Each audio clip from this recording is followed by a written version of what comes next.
भगवान शिव कहते हैं, गरीबी से मुक्ति के लिए इन 3 बातों को किसी से ना बताएं। भारतीय संस्कृति और धर्म में भगवान शिव को परम कल्याणकारी देवता माना गया है, जो न केवल सांसारिक जीवन के दुखों को हरते हैं, बल्कि भक्तों को सही मार्गदर्शन भी प्रदान करते हैं। शिव पुराण और अन्य धार्मिक ग्रंथों में शिव जी ने जीवन के विभिन्न पहलुओं को लेकर महत्वपूर्ण शिक्षाएं दी हैं, जो न केवल भक्ति और साधना से जुड़ी हैं, बल्कि सांसारिक सफलता और समृद्धि के रहस्यों को भी उजागर करती हैं। मनुष्य के जीवन में आर्थिक तंगी और गरीबी एक बड़ी चुनौती हो सकती है, लेकिन भगवान शिव ने कुछ ऐसे सिद्धांत बताए हैं जिनका पालन करके कोई भी व्यक्ति गरीबी से मुक्ति पा सकता है।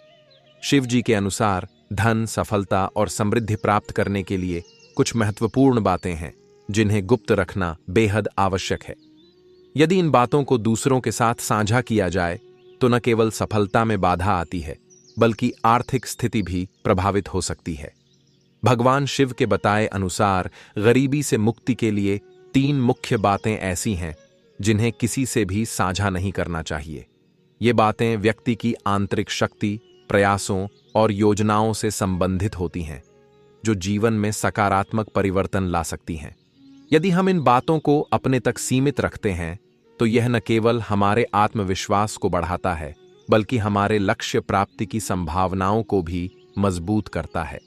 इस वीडियो में हम विस्तार से जानेंगे कि भगवान शिव के अनुसार वे कौन सी 3 बातें हैं जिन्हें गुप्त रखना चाहिए ताकि जीवन में समृद्धि और आर्थिक उन्नति संभव हो सके।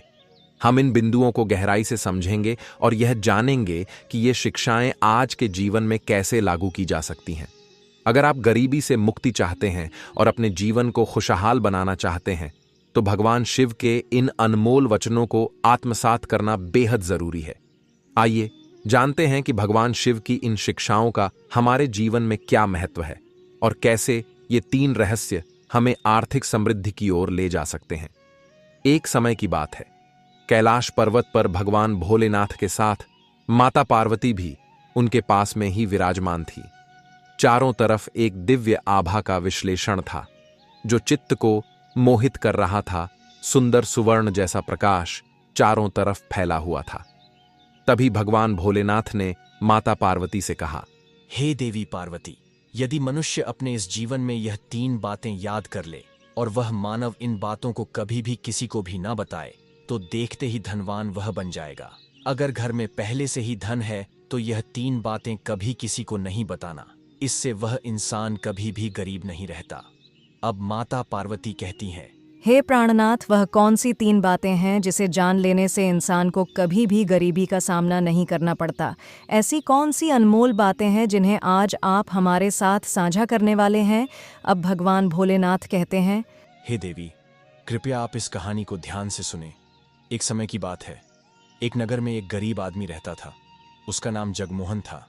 वह इतना गरीब था कि अपने परिवार के लिए ठीक से भोजन भी नहीं जुटा पाता था। उस मनुष्य के लिए गरीबी एक अपमानकारी दुख था। बिना धन के गृहस्थी और घर चलाना बहुत मुश्किल था। वह गरीब जगमोहन जैसे तैसे अपने घर वालों का पेट पाल रहा था। कभी उनको भोजन मिल पाता था तो कभी भूखे पेट ही सोना पड़ता था। जगमोहन की पत्नी का नाम मधुलता था। वह बहुत ही सुंदर, सुशील और संस्कारी थी। जगमोहन को भगवान की कृपा से एक पुत्र और एक पुत्री थे। एक दिन जगमोहन की पत्नी ने कहा, हे स्वामी, हमारे पास तो धन ही नहीं है। सुबह को खा ले तो शाम की उम्मीद भी नहीं होती है कि भोजन मिलेगा। वहीं हम शाम को खा ले तो सुबह की उम्मीद नहीं होती है। आखिर ऐसे कब तक चलेगा? मैं जैसे तैसे करके घर चला लूंगी, लेकिन आप धन कमाने के लिए परदेश चले जाए, अन्यथा हम ऐसे ही गरीबी में अपने प्राण भी नष्ट कर बैठेंगे। भूख से ही हमारे परिवार की मृत्यु हो जाएगी। इस प्रकार से हमारे परिवार का गुजारा नहीं चलेगा। मनुष्य के पास चाहे कितना ही धन हो, लेकिन अगर उसके पास कोई काम नहीं है तो वह धन भी बेकार होता है। अगर हम कुछ नहीं करेंगे तो अपने बच्चों को कैसे पालेंगे? भूखे मरने से अच्छा है कि किसी के यहाँ पर छोटी मोटी मजदूरी ही कर ले। अब पत्नी के बार बार कहने पर वह जगमोहन धन कमाने की आस लेकर घर से निकल पड़ा। वह जंगलों के रास्ते से परदेश के लिए रवाना हुआ। चलते चलते वह एक जंगल में पहुंच गया। जगमोहन बेचारा दूर की यात्रा तय करके जा रहा था, इसलिए वह थक चुका था। वहीं चलते चलते जगमोहन ने देखा कि आगे एक छायादार बरगद का पेड़ है। उस पेड़ की लंबी लंबी शाखाएं थीं, उसकी जड़ें जमीन को छू रही थीं। शीतल छाया देखकर वह बेचारा गरीब आदमी उस पेड़ के नीचे बैठकर आराम करने लगा। जगमोहन बरगद के पेड़ के नीचे आराम से लेटा हुआ था। तभी उसने देखा कि कहीं से एक सांप आया और वह सर्प उसी पेड़ पर चढ़ गया।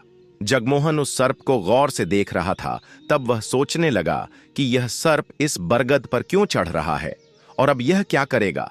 तभी उसने देखा कि उस पेड़ की डाल पर तोता और मैना का घोंसला था। घोंसले में तोता और मैना के बच्चे रखे हुए थे। सांप को देखकर तोता और मैना के बच्चे डर के मारे चिल्लाने लगे। वह गरीब आदमी देखते ही समझ गया कि यह दुष्ट सांप इन बच्चों को खाने आया है। जगमोहन सोचने लगा कि मैंने तो इन बच्चों को देख लिया है, अगर अब भी मैं इन्हें नहीं बचाता हूं तो मुझे बहुत पाप लगेगा। बच्चे तो बच्चे ही होते हैं, चाहे वे इंसान के हों या किसी पक्षी के बच्चों की हमेशा रक्षा करनी चाहिए। उधर वह सिर्फ उन बच्चों के पास पहुंच जाता है। तभी वह गरीब आदमी उठता है और फटाफट बरगद के पेड़ पर चढ़ जाता है और उस सांप को नीचे गिरा देता है और कुछ ही समय में जगमोहन ने उस सर्प को मार डाला। फिर उसी बरगद के नीचे आकर लेट गया। तोता और मैना के बच्चे अपनी रक्षा करने वाले उस जगमोहन को मन ही मन बहुत दुआएं देने लगे। उसी समय तोता और मैना अपने बच्चों के पास आते हैं। अपने माता पिता को पास आया देख तोता और मैना के बच्चे बहुत खुश होते हैं और उन्हें पूरी घटना बताते हैं कि हे माता पिता, आज इस वृक्ष के नीचे जो इंसान लेटा है वह हमारे लिए देवदूत बनकर आया है। हमें खाने के लिए एक भयंकर सर्प आया था। इसी इंसान ने उस भयानक सर्प को मारकर हमारे प्राण बचाए हैं। हम इसके अरणी हो गए हैं। अगर यह इंसान उस सर्प को नहीं मारता तो आज हम घोंसले में जीवित नहीं होते। इसका हम पर बड़ा एहसान हो गया है। अपने बच्चों के मुख से उस मुसाफिर की प्रशंसा सुनकर तोता और मैना बहुत खुश होते हैं। तोता और मैना उस गरीब आदमी के पास पहुंच जाते हैं और कहता है, हे मनुष्य, तुमने आज हमारे बच्चों की जान बचाकर हमें अपना आर्णी बना लिया है। आप कौन हो और कहाँ जा रहे हो? तोता और मैना के पूछने पर वह जगमोहन कहता है, हे पक्षियों, मैं एक गरीब आदमी हूँ और धन कमाने के लिए परदेश जा रहा था। सफर का थका हारा था तो इस बरगद की छाया में बैठकर आराम करने लगा। तब मैंने देखा कि एक दुष्ट सर्प तुम्हारे बच्चों को खाने के लिए तुम्हारे घोंसले के पास जा रहा था। मैंने उसे तुरंत ही मार डाला। फिर तोता और मैना बोले, भाई तुमने हम पर बहुत बड़ा उपकार किया है। संसार में सबसे बड़ी खुशी बच्चों से होती है। बच्चों से अधिक प्रिय तो किसी को कोई नहीं होता। आप भी तो धन कमाने अपने बच्चों के लिए ही जा रहे हैं। अब आपने हमारे बच्चों की जान बचाई है तो हम आपके बच्चों की भूख मिटाना चाहते हैं। तब उन्होंने बताया, हम हमेशा कीमती मोती लाते हैं और हमने सुना है कि यह मोती मनुष्यों के लिए बहुत मूल्यवान होते हैं। हम तुम्हें कुछ मोती दे देते हैं।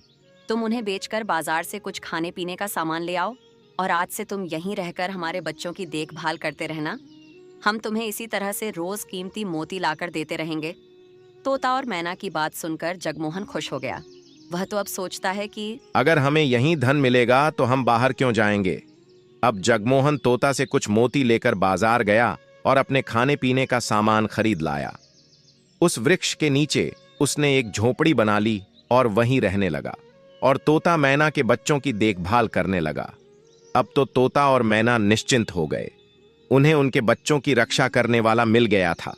अब वे निश्चिंत होकर भोजन के लिए सुबह अपने घोंसले से उड़ जाते थे और शाम को लौट कर आते थे। अपने बच्चों को घोंसले में सुरक्षित देखकर वे बहुत खुश होते थे और उस गरीब आदमी का धन्यवाद करते थे और उसे कुछ मोती ला कर देते थे। इस तरह से धीरे धीरे तोता और मैना की नौकरी करते हुए उस जगमोहन को 2 महीने बीत गए थे। इधर तोता और मैना के बच्चे भी बड़े हो गए। अब उस गरीब आदमी को अपनी पत्नी और बच्चों की याद आने लगी।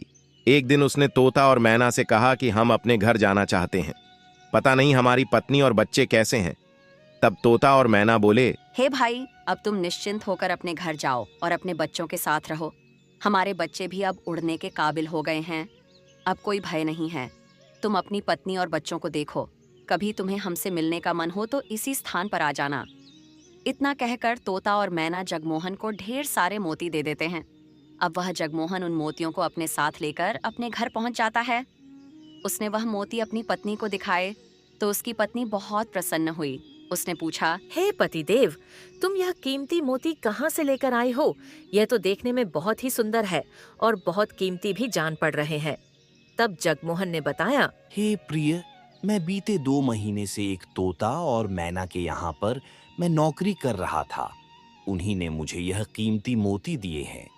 ये मोती बहुत ही कीमती और अनमोल है।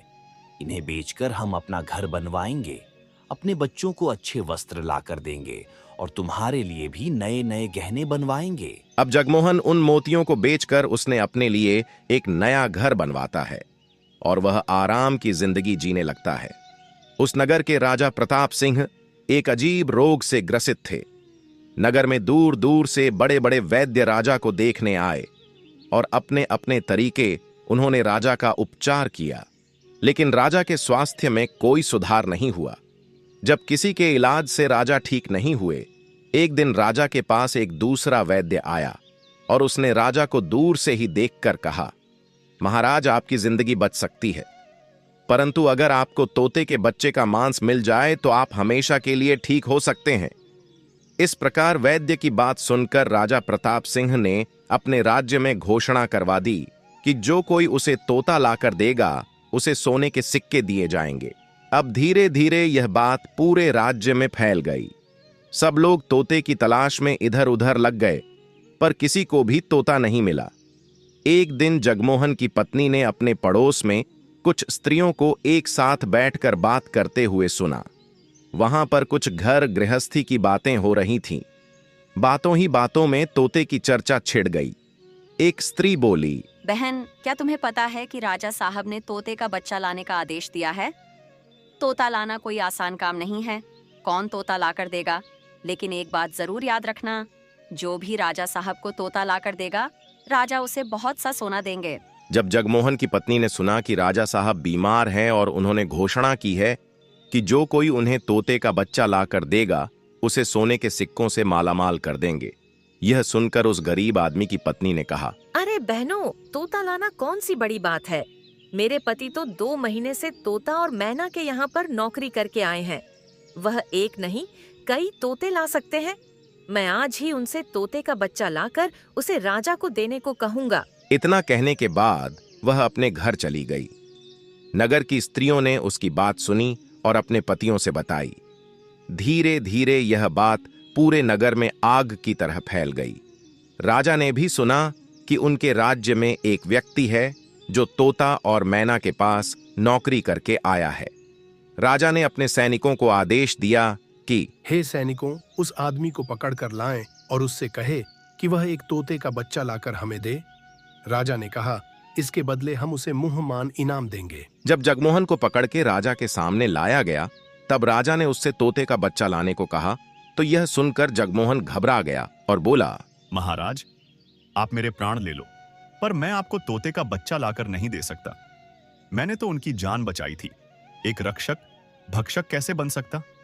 उसके इनकार करने पर राजा प्रताप सिंह बहुत नाराज हुए और बोले, अगर तुमने हमारी बात नहीं मानी और तोते का बच्चा लाकर नहीं दिया तो हम तुम्हारी पत्नी और बच्चों को मरवा देंगे।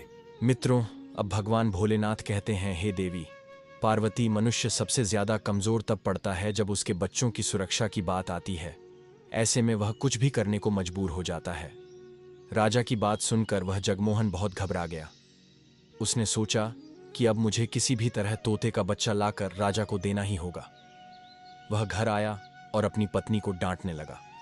उसने कहा, तुमने यह क्या कर दिया? तुम्हें बिल्कुल भी समझ नहीं है हम क्या करते हैं और कहां जाते हैं। तुमने यह बातें नगर की स्त्रियों से क्यों कही? धीरे धीरे यह बात राजा प्रताप सिंह तक पहुंच गई। अब बताओ मैं क्या करूं? जिन तोता और मैना ने हमें खाने को, भोजन, रहने को, नया घर और पहनने को अच्छे वस्त्र दिए, मैं उनके साथ गद्दारी कैसे कर सकता हूं? तुमने यह बात उन महिलाओं को बताकर बहुत बड़ी भूल की है। अब जगमोहन कहता है कि हे प्रिय, अपने घर की कुछ बातें दूसरों से कभी नहीं कहनी चाहिए। सुनो, पहली बात, आपके घर में कितना धन है और आपकी कमाई का स्रोत क्या है, यह बातें दूसरों से कभी नहीं बतानी चाहिए। दूसरी बात, घर में आपसी प्रेम की बातें, पति पत्नी के प्रेम की बातें बाहर वालों के सामने नहीं करनी चाहिए।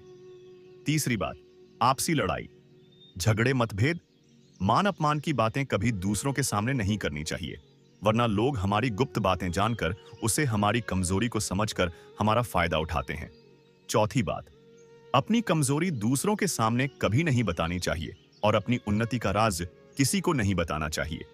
जिन बातों को कहने से आपके परिवार पर दुख आ सकता है, वे बातें कभी बाहर नहीं करनी चाहिए।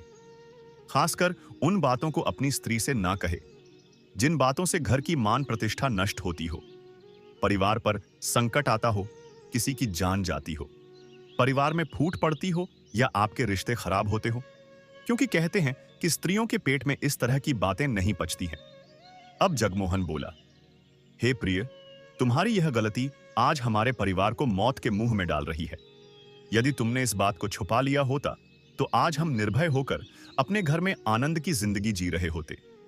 अब राजा की आज्ञा है तो मुझे तोते का बच्चा लाकर राजा को देना ही पड़ेगा, लेकिन ऐसा करने से मैं पापी कहलाऊंगा। जिन बच्चों की मैंने इतने दिन देखभाल करी, जिन्हें मैंने मरने से बचाया, अब मैं उन्हें किस प्रकार मौत के मुंह में डाल सकता हूं? तब जगमोहन की पत्नी कहने लगी, पतिदेव, अब जो भी हो, लेकिन हमें अपनी और बच्चों की जिंदगी बचानी है तो आपको यह पाप करना ही पड़ेगा। मुझे माफ कर दीजिए, मुझसे गलती हो गई। अब तो जगमोहन बड़ा लाचार होता हुआ वह जंगल की ओर चल पड़ा, जहाँ वह तोता और उसके बच्चों की देखभाल करता था। उधर जब तोता, मैना और उनके बच्चों ने उस जगमोहन को अपने पास आता हुआ देखा तो वे बड़े खुश होने लगे। अपने बच्चों को अत्यंत खुश देखकर तोता और मैना कहने लगे, अरे बच्चों, तुम इतने खुश क्यों हो रहे हो? वह तो तुम में से किसी एक को लेने आ रहा है। तुम में से कौन है जो आज उसके साथ जाकर उसकी और उसके बच्चों की जान बचाएगा? फिर तोता कहता है कि बच्चों, लेकिन एक बात याद रखना, तुम में से जो भी उसके साथ जाएगा वह कभी लौट कर नहीं आएगा, वह नगर के राजा का भोजन बन जाएगा। तब तोता के बच्चों ने पूछा कि आप ऐसा क्यों कह रहे हैं? तोता बताता है कि बच्चों, जो यहाँ का राजा है वह बहुत ही बीमार पड़ गया है और वैद्य ने उसे तोता के बच्चे का मांस खाने को कहा है, इसलिए तुम में से किसी एक को वह लेने के लिए आ रहा है। यदि तुम में से कोई उसके साथ जाने को तैयार है तो वह जा सकता है। तभी उनमें से एक बच्चा कहने लगा, हे माता पिता, उस आदमी ने ही हम सबकी जिंदगी बचाई है और आज वही आदमी बहुत बड़ी मुसीबत में है। ऐसे में हमें भी उसकी मदद करनी चाहिए, चाहे हमारी जान ही क्यों ना चली जाए, लेकिन हम उसके साथ जरूर जाएंगे। उधर वह आदमी उस बरगद के वृक्ष के नीचे आता है और तोता मैना से अपना दुख बताता है। तब तोता मैना कहते हैं, हे भाई, तुम चिंता ना करो, हमारे बच्चे तुम्हारे साथ जाने के लिए तैयार हैं, तुम इनमें से किसी एक को ले जाओ। अब जगमोहन उनमें से एक तोते के बच्चे को लेकर लौट जाता है और राजा को ले जाकर दे देता है। अब इसके बदले राजा जगमोहन को बहुत से उपहार देता है। राजा उस तोते के बच्चे को एक पिंजरे में बंद करता है और अपने नौकर को रखने के लिए कहता है। वह राजा कहता है कि हम इसे सुबह निकालेंगे और फिर इसके मांस को खा जाएंगे। अब क्या होता है कि राजा प्रताप सिंह का एक बेटा था जो पशु पक्षियों से बहुत प्रेम करता था। उसे यह नहीं पता था कि यह तोता उसके पिता के खाने के लिए लाया गया है। वह अपने मित्रों के साथ उसी जगह पर खेल रहा था जहां तोते का बच्चा पिंजरे में कैद था। राजकुमार ने जब एक सुंदर तोते को पिंजरे में बंद देखा तो वह उसके साथ खेलने लगा। तभी राजकुमार का एक मित्र कहता है, मित्र, तुम इस पक्षी को बाहर निकालो, यह कितना सुंदर तोता है।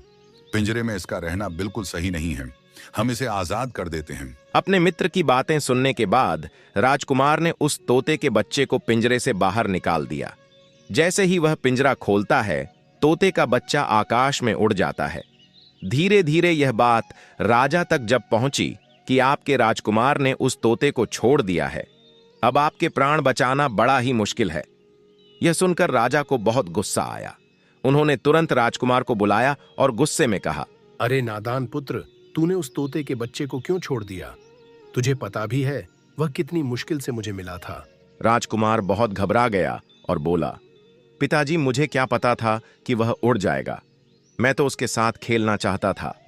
अपने पुत्र की बात सुनकर राजा को और भी गुस्सा आया। उन्होंने उसे नगर से निकालने का आदेश दे दिया। अब राजा के सैनिक राजकुमार को नगर की सीमा से बाहर छोड़ देते हैं। उधर वह तोते का बच्चा उड़कर अपने माता पिता के पास पहुंच जाता है और उन्हें सारी बात बताता है कि कैसे राजा के बेटे ने उसे आजाद कर दिया है। तोता और मैना ने जब अपने बच्चे को देखा तो कहा, पुत्र राजा के बेटे ने तुम्हें तो आजाद कर दिया है, लेकिन वह खुद संकट में फंस गया है। उसके दुष्ट पिता ने उसे नगर से बाहर निकाल दिया है। अब उसकी जिंदगी की जिम्मेदारी तुम्हारे ऊपर है। तुम जाओ और उसकी मदद करो। तोता राजकुमार की मदद करने के लिए उसके पास पहुंच जाता है। राजकुमार उसे देखते ही पहचान लेता है। यह तो वही पक्षी है जिसे मैंने पिंजरे से आजाद किया था। राजकुमार कहता है, तुम्हारी वजह से मुझे मेरे पिता ने नगर से निकाल दिया है। अब तुम ही बताओ मैं क्या करूं, कहां जाऊं? तोता कहता है, मित्र, तुम चिंता मत करो। तुमने मेरी जान बचाई थी, इसलिए मैं तुम्हारी मदद करने आया हूं। दुख सुख में अब मैं तुम्हारे साथ ही रहूंगा। अब राजकुमार खुश हो जाता है, क्योंकि उसे कम से कम एक साथी तो मिल ही गया था। अब तोता और राजकुमार दोनों एक दूसरे नगर में घूमने लगते हैं। चलते चलते वे दोनों एक सुंदर बगीचे में पहुंच जाते हैं। उसी बीचे में वहां के राजा की पुत्री भी अपनी सहेलियों के साथ घूमने आया करती थी। उस राज्य के राजा की कन्या का नाम रूपमती था। राजकुमारी रूपमती बहुत ही सुंदर थी और उसकी खूबसूरती की चर्चा पूरे नगर में होती थी। राजकुमार और तोते का बच्चा उस बगीचे में बैठे हुए थे। तभी वहां राजा की कन्या रूपमती अपनी सहेलियों के साथ बगीचे में घूमने आती है। राजकुमारी को देखकर राजकुमार एक पेड़ के पीछे छुप जाता है, लेकिन वह तोता राजकुमारी के सामने पहुंच जाता है। राजकुमारी उस सुंदर तोते को देखकर उस पर मोहित हो जाती है। वह उसे पकड़ना चाहती है, लेकिन तोता उसकी पकड़ में नहीं आता है। यहां राजकुमार राजकुमारी रूपमती की सुंदरता पर मोहित हो जाता है। अब कुछ समय बगीचे में टहलने के बाद राजकुमारी अपने महल में लौट जाती है। राजकुमार पूरी तरह से राजकुमारी पर मोहित हो गया था। अब तो उसे एक पल भी अच्छा नहीं लग रहा था। तब तोता ने कहा, मित्र, तुम चिंता मत करो। तुम जिसे चाहने लगे हो, मैं तुम्हें उससे मिलवा दूंगा। राजकुमार बोला, मित्र, तुम मुझे किसी भी तरह उस राजकुमारी से मिला दो। मैं उसके बिना अब रह नहीं पाऊंगा। तोता बोला, मित्र, तुम मुझ पर भरोसा रखो। मैं पता लगाकर आता हूं कि राजकुमारी कहां रहती है और तुम उससे कैसे मिल सकते हो। अब तोता राजकुमारी रूपमती के पास जाता है। राजकुमारी के महल में चारों तरफ सैनिक तैनात थे, लेकिन तोता उड़ता हुआ ऊपर से जाता है और जाकर राजकुमारी के कक्ष के बाहर बैठ जाता है। तोता वहां से सब नजारा देखता है और सारी बात आकर राजकुमार को बताता है कि महल में जाकर राजकुमारी से मिलना बहुत मुश्किल है। तोता कहता है, तुम एक काम करो, अपना रुमाल मुझे दे दो। मैं तुम्हारा रुमाल आज राजकुमारी के पास पहुंचा दूंगा और उसकी चुनरी ले आऊंगा। अब रात में तोता राजकुमार का रुमाल लेकर राजकुमारी के पास रख आता है और राजकुमारी की चुनरी साथ ले जाता है। सुबह जब राजकुमारी रूपमती जागती है तो देखती है कि उसकी चुनरी गायब है और उसके पास एक रूमाल रखा हुआ है। राजकुमारी तुरंत समझ जाती है कि रात में कोई पुरुष उसके कक्ष में आया था। उसने देखा कि उसकी चुनरी गायब है और उसकी जगह पर किसी पुरुष का रूमाल रखा हुआ है। राजकुमारी बहुत व्याकुल हो जाती है और अपने सभी सिपाहियों को सावधान कर देती है। वह सिपाहियों से पूछती है कि रात में उसके पास कौन आया था, लेकिन किसी के पास कोई जवाब नहीं होता। अब राजकुमारी के कक्ष की सुरक्षा और बढ़ा दी जाती है।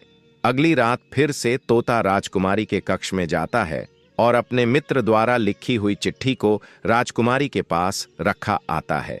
अगले दिन जब राजकुमारी जागती है और चिट्ठी पढ़ती है तो उसमें लिखा होता है कि राजकुमारी, मैंने जब से तुम्हें देखा है तब से मैं तुम्हारा हो गया हूं। मैं तुमसे विवाह करना चाहता हूं। अगर तुम्हें मुझसे मिलना है तो तुम अपने बगीचे में आ जाना, मैं तुम्हें वहां मिल जाऊंगा। अब राजकुमारी अपनी सहेलियों को लेकर बगीचे में जाती है, लेकिन वहां उसे कोई पुरुष नजर नहीं आता। वहां तो सिर्फ वही तोता घूम रहा होता है जिसे उसने उस दिन देखा था। तोता राजकुमारी से कहता है, राजकुमारी, तुम जिससे मिलने आई हो मैं तुम्हें उससे मिला सकता हूं, लेकिन पहले तुम मुझे वचन दो कि तुम यह बात अपने पिता से नहीं कहोगी और मेरे मित्र को बंदी नहीं बनाओगी। तब राजकुमारी ने वचन दिया कि ठीक है, मैं उसे बंदी नहीं बनाऊंगी। और वह बोली, मुझे उससे मिलाओ। मैं भी देखना चाहती हूँ कि वह कौन है जो इतने सख्त पहरे के बावजूद भी मेरे कक्ष में पहुंच गया। तब तोता ने अपने मित्र राजकुमार को बुलाया। राजकुमार भी देखने में बहुत सुंदर था। उसकी सूरत देखकर राजकुमारी भी उस पर मोहित हो गई। तब राजकुमार आता है और राजकुमारी के पास बैठकर बड़े ध्यान से उसके सुंदर चेहरे को निहारने लगता है। राजकुमारी ने पूछा, तुम कौन हो और इतने कड़े पहरे के बाद भी तुम मेरे कक्ष तक कैसे पहुंच गए? राजकुमार बोला। हे प्रिय, जब दिल में प्रेम होता है तो कोई भी कार्य असंभव नहीं होता। जब से मैंने तुम्हें देखा है तब से मैं तुम्हें प्रेम करने लगा हूं और तुमसे विवाह करने की इच्छा रखता हूं। जब राजकुमारी ने पूछा कि तुम कौन हो और कहां से आए हो, तब राजकुमार ने अपनी पूरी कहानी उसे सुनाई। राजकुमार की कहानी सुनने के बाद राजकुमारी के मन में उसके लिए सहानुभूति हो गई। अब तो रोजाना राजकुमारी रूपमती उस राजकुमार से मिलने उस बगीचे में आया करती थी। एक दिन राजकुमारी ने कहा, राजकुमार, मेरे पिता तुम्हारे साथ मेरा विवाह कभी नहीं करेंगे, इसलिए मैं तुम्हारे साथ भाग चलती हूँ और कहीं दूसरी जगह चलकर हम अपना विवाह कर लेंगे और आनंद पूर्वक रहेंगे। अब वही होता है। राजकुमारी उस राजकुमार के साथ घोड़े पर सवार होकर भाग जाती है और काफी दूर जाने के बाद वे एक झोपड़ी बनाते हैं और विवाह करके दोनों साथ रहने लगते हैं। दोनों को रहते रहते बहुत समय बीत जाता है और वह तोता भी उन्हीं के साथ रहता है। एक दिन उस राजकुमार की झोपड़ी में किसी तरह से आग लग जाती है और उसी आग को बुझाने के चक्कर में उस तोते का एक पंख जल जाता है। तब तोता ने कहा, देखो मित्र, अब आप अपने घर चले जाएं। अब आपके पिता का गुस्सा भी शांत हो चुका होगा। अब आपके पिता आपसे कुछ नहीं कहेंगे। जब वह आपको अपनी बहू के साथ देखेंगे तो वह आपको माफ कर देंगे। मेरा तो एक पंख जल गया है, मैं अब उड़ नहीं सकता, इसलिए मैं कुछ दिन तक यही रहकर अपने पंख होने का इंतजार करता हूं। जब मेरा पंख दोबारा उग जाएगा तो मैं आपसे मिलने के लिए जरूर आऊंगा। इस प्रकार से वह दोनों राजकुमार और उसकी पत्नी अपने नगर के लिए चल देते हैं। चलते चलते रास्ते में एक नदी पड़ती है। उस नदी पर एक नाविक नाव चलाता था। राजकुमार अपनी पत्नी को लेकर नाव में बैठ जाता है। जैसे ही वह नाव नदी के बीच में पहुंचती है तो राजकुमार देखता है कि एक चूहा बार बार नाव पर चढ़कर आता है, लेकिन वह नाविक उसे हटाकर नदी में गिरा देता है। कई बार उस चूहे को नाविक ने हटा दिया था। तब राजकुमार कहने लगा, अरे, यह बेचारा इस प्रकार से तो जल में डूबकर मर जाएगा। यह अपने प्राणों की रक्षा करने के लिए इस नाव पर चढ़ रहा है, इसे चढ़ जाने दो। जब राजकुमार ने नाविक से कहा कि आप इस चूहे को चढ़ जाने दें, तो राजकुमार के कहने पर उस नाविक ने उस चूहे को अपनी नाव पर चढ़ जाने दिया। जैसे ही चूहा नाव के अंदर गया, वह अंदर जाकर छुप गया। थोड़ी देर बाद उन्होंने देखा कि नाव के अंदर धीरे धीरे पानी आने लगा। उसी चूहे ने नाव को काटकर उसमें छेद कर दिया था, जिससे नाव में पानी भरने लगा। जब नाव में पानी बढ़ने लगा तो नाव पानी में डूबने लगी। धीरे धीरे जब नाव पूरी तरह डूब गई तो उसी समय राजकुमारी और राजकुमार पानी में बहने लगे। पानी के बहाव से राजकुमार बहुत दूर पहुंच गया और राजकुमारी रूपमती भी उसी पानी में बहती हुई राजा के बगीचे में जा पहुंची। बगीचे में रहने वाला माली ने जब राजकुमारी को बेहोश अवस्था में नदी के किनारे पड़ा देखाता है तो वह जाकर राजा को यह खबर देता है। राजा जब सुंदर लड़की को देखता है तो वह उस पर मोहित हो जाता है और सुंदर राजकुमारी को देखकर उसे अपने महल में ले आता है और राज्य वैद्य से उसका इलाज करवाता है। कुछ दिन बीतने के बाद जब राजकुमारी ठीक हो जाती है तो एक दिन वह देखती है कि राजा उसके करीब खड़ा है। राजा ने पहले ही राजकुमारी रूपमती के चेहरे को निहार रखा था। अब वह राजकुमारी से विवाह करना चाहता था। राजा कहने लगा, हे राजकुमारी, तुम्हारा भी इस दुनिया में कोई नहीं है। अब तुम हमारी पत्नी बन जाओ और हमारे महलों में बड़े आराम के साथ रहो। राजकुमारी रूपमती बहुत ही बुद्धिमान थी। उसने अपने मन में विचार किया कि यदि वह इस समय राजा को विवाह करने से मना करती है तो राजा उसके साथ जबरदस्ती करेगा।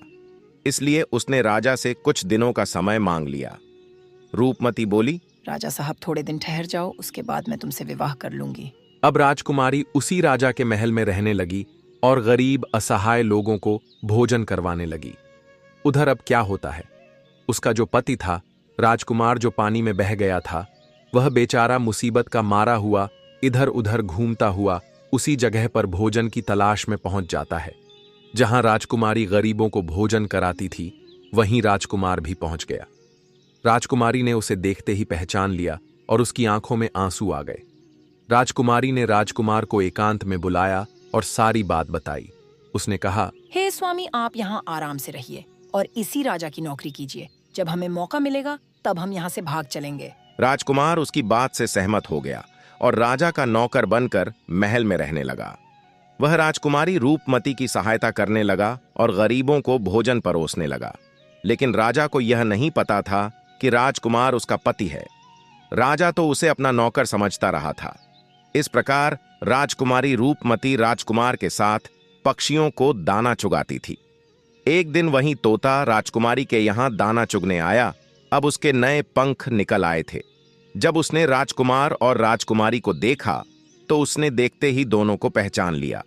राजकुमारी रूपमती ने तोता को देखा तो उसकी आंखों में आंसू झलक आए। उन्होंने तोता को पूरी कहानी सुनाई कि वे इस प्रकार से यहां फंस चुके हैं और राजा को भी नहीं पता कि वे पति पत्नी हैं। तब तोता कहने लग, हे राजकुमार, आप चिंता मत करो। आज रात राजा के सभी सैनिक सो जाएंगे, तब हम तुम्हें यहां से निकालकर तुम्हारे पिता के घर पहुंचा देंगे। वही हुआ जो होना था। जब रात होती है तो राजा के सभी सिपाही गहरी नींद में सो जाते हैं। जब सभी सैनिक सो गए तो उसी समय राजकुमारी और राजकुमार महल से निकल पड़े। रात के अंधेरे में वे राजकुमार अपने पिता राजा प्रताप सिंह के राज्य में पहुंच गए। अब राजकुमार अपनी पत्नी को साथ लेकर अपने पिता के पास पहुंचा। उन्हें देखकर राजकुमार का पिता बहुत प्रसन्न हुआ। उसे अपनी करनी पर पश्चाताप हुआ कि उसने अपने पुत्र को नगर से निकालकर बहुत बुरा किया था। वह बार बार अपने पुत्र से क्षमा मांगता है। तब राजकुमार ने बताया, हे पिताजी, मेरी रक्षा उसी तोते ने की जिसे आप मारकर खाना चाहते थे। उसी ने मेरे प्राण बचाए हैं और मुझे शत्रुओं से छुटकारा दिलाया है। राजकुमार के मुख से तोते की बात सुनकर राजा बहुत प्रसन्न हुआ और उसी दिन से राजा ने प्रण किया कि आज से हमारे राज्य में कोई भी पशु पक्षियों को नहीं मारेगा और सभी लोग उन्हें दाना देंगे। अब भगवान भोलेनाथ कहते हैं कि हे देवी पार्वती, अब तो आप समझ ही गई होगी कि वह 3 बातें कौन सी हैं जिन्हें किसी को नहीं बताना चाहिए, अन्यथा मनुष्य गरीबों के जाल में तो फंसता ही है, साथ ही उसके प्राण भी संकट में आ जाते हैं। तब माता पार्वती कहती हैं, हे प्रभु, मुझे समझ नहीं आया है, मुझे स्पष्ट रूप से बताने की कृपा करें। तब भगवान भोलेनाथ कहते हैं, हे देवी पार्वती सुनो, अपने घर की कुछ बातें दूसरों से कभी नहीं कहनी चाहिए। सुनो, पहली बात, आपके घर में कितना धन है और आपकी कमाई का स्रोत क्या है, यह बातें दूसरों से कभी नहीं बतानी चाहिए। दूसरी बात, घर में आपसी प्रेम की बातें, पति पत्नी के प्रेम की बातें बाहर वालों के सामने नहीं करनी चाहिए। तीसरी बात, आपसी लड़ाई झगड़े मतभेद मान अपमान की बातें कभी दूसरों के सामने नहीं करनी चाहिए, वरना लोग हमारी गुप्त बातें जानकर उसे हमारी कमजोरी को समझकर हमारा फायदा उठाते हैं। चौथी बात, अपनी कमजोरी दूसरों के सामने कभी नहीं बतानी चाहिए और अपनी उन्नति का राज्य किसी को नहीं बताना चाहिए। जिन बातों को कहने से आपके परिवार पर दुख आ सकता है, वे बातें कभी बाहर नहीं करनी चाहिए।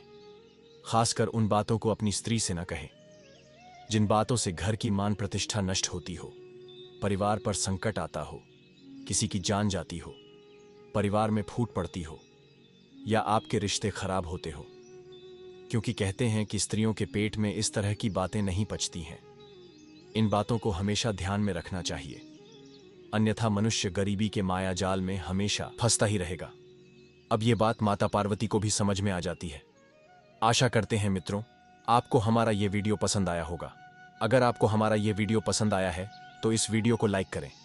साथ ही कमेंट सेक्शन में हर हर महादेव कमेंट करना ना भूल।